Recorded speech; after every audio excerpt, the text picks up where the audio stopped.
মই যেহেতু গুৱাহাটীত আছিলোঁ মই বিশেষকৈ গম নাপালোঁ বিষয়টো যোৱা নিশাহে মই বস্তুটো গম পাইছোঁ আৰু গম পোৱা লগালগ মই SP সাহেবৰ লগত কথা পাতিছোঁ এই বিধায়ক যিজন আছে নিজামুদ্দিন চৌধুৰী আলগাপুৰৰ এখেত এজন জনপ্ৰতিনিধি হয় আৰু আমাৰ চৰকাৰখনে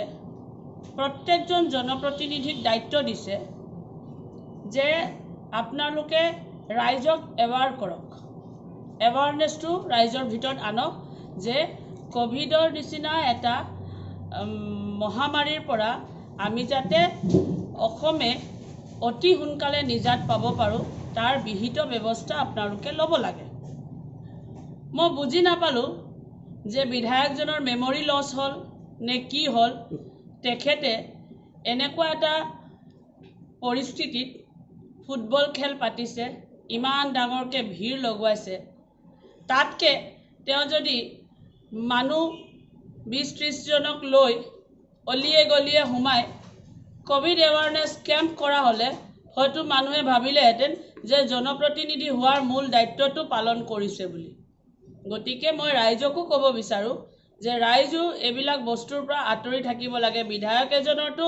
আপোনালোকে সবে গম পায় যে নিজামুদ্দিন চৌধুৰী কেনেকুৱা ধৰণৰ বিধায়ক গতিকে তেখেতৰ পৰা বিশেষ আশা কৰি লাভ নাই থানাৰ পৰা মাত্ৰ 50 মিটাৰ দূৰত খেলটো হৈ আছে আৰু কি কোনো ব্যৱস্থা লোৱা নাই হাইলাকান্দি জিলাত আপোনালোকে গম পায়নে যেতিয়া এই তিনিজন বিধায়ক জিকিছিলে তেতিয়া নিজামুদ্দিন চৌধুৰীয়ে কৈছিলে অসমত হয়তো বিজেপিৰ চৰকাৰ আছে হাইলাকান্দিত AIUDFৰ চৰকাৰ আছে গতিকে লৈ হেনেকুৱা হ'ব পাৰে আমি যেহেতু জেগাত নাছিলোঁ সেইকাৰণে এনেকুৱা এটা অৱস্থা হ'বলৈ পালে তাৰ পিছতো আমি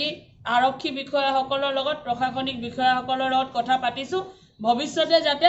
আলগাপুৰত এনেকুৱাবোৰ নহয়